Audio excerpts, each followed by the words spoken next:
Hello, my name is Sheva Carr, and I am the co-vice president of the United Nations Peace Messenger Organization Pathways to Peace. The organization, before my time, with founder Avon Madison, created the International Day of Peace with the United Nations in the 1980s, and I feel so privileged to be a messenger of a peace messenger organization. You know, I don't know if you've experienced this in your own life, but sometimes for me, life-changing ideas occur as a random passing thought. And that's exactly what happened to me recently when I was sitting with the fact that the review theme of the United Nations Commission on the Status of Women this year is participation in and access of women to media, information, and communications technologies, and their impact on and use as an instrument for the advancement and empowerment of women and girls worldwide. And as I read that and know that in my own NGO, I'm working on a media platform, a multimedia platform with feature film, a documentary, and also a digital platform for action to contribute to the efforts to stop human trafficking at operationbigsister.org. I was sitting with this theme of how media perpetuates discrimination and violence against women and how we could use it to empower women. How only 7% of the top grossing films in Hollywood were directed by women. How 75% of evening newscasters are men, even though women make up 52% of the population. And I was sitting with this thinking, well, if we're going to have female content creators, and of course, it's important to recognize that who creates media influences how we see, how we think. I don't know about you, but I'm pretty careful about what I eat. I read the ingredients, I read labels, I look for organic and fair trade. But if you're like me, you may not always look at the DVD jacket or the credits of a movie to find out who produced this media meal.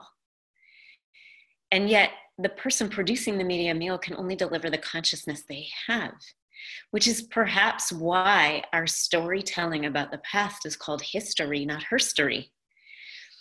And so if we're going to have equal representation of women in the media, we need a forum for their content creation to be shown. And I was sitting with this theme and preparing our delegation to the Commission on the Status of Women in March of 2018 coming up. And I just suddenly thought, why isn't there a film festival for women at the Commission on the Status of Women? And almost as quickly as I had that thought, the team of partners that surrounded me as I gave voice to it said, well, we clearly need to create one. And so we did. I am so pleased and proud and privileged to partner with Tess Cacciatore at the Global Women's Empowerment Network and Cristina Escobar and Jennifer Siebel-Newsome at the Representation Project and my own nonprofit, the Fyera Foundation, Operation Big Sister, and Pathways to Peace, to create the first inaugural Women Illuminated, a film festival parallel to the Commission on the Status of Women. And we'll be screening 8 films by and about women, but for everyone, on March 12th at the Anthology Film Archives in New York City from 11:30 in the morning until 11:30 at night. We have a champagne reception at 9 o'clock. Reception, sounds like I've already had champagne. A champagne reception at 9 o'clock in the evening, where we'll be giving 2 Lifetime Achievement Awards. One to Jennifer Warren, who created the Alliance of Women Directors in Hollywood. She's also an Academy Award-winning actress. And one to Lenora Lapidus, who is the director of the Women's Rights Project at the ACLU nationally in the United States. We are also proud to present a panel parallel to this Commission on the Status of Women on women and girls and power and storytelling and the hashtag #MeToo campaign, where we'll also have Jennifer and Lenora speaking, as well as Cristina from the Representation Project, an incredible Broadway actress, Tanya Pinkins, and more. So I really invite you. All these events are open to the public. They're free to people with UN passes. The panel is free to the public, and the film festival is very inexpensive. If you're just coming as the general public, all the proceeds from the festival are going to contribute to efforts to end the sex trafficking of women and girls through Operation Big Sister. So join us in New York if you can. If not, we're going to try to live stream as much of the events as we can.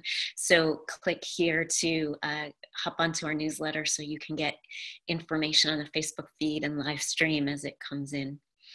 And may we hold space and create space for the sharing of diverse points of view so that history and herstory can both be told. Thank you so much.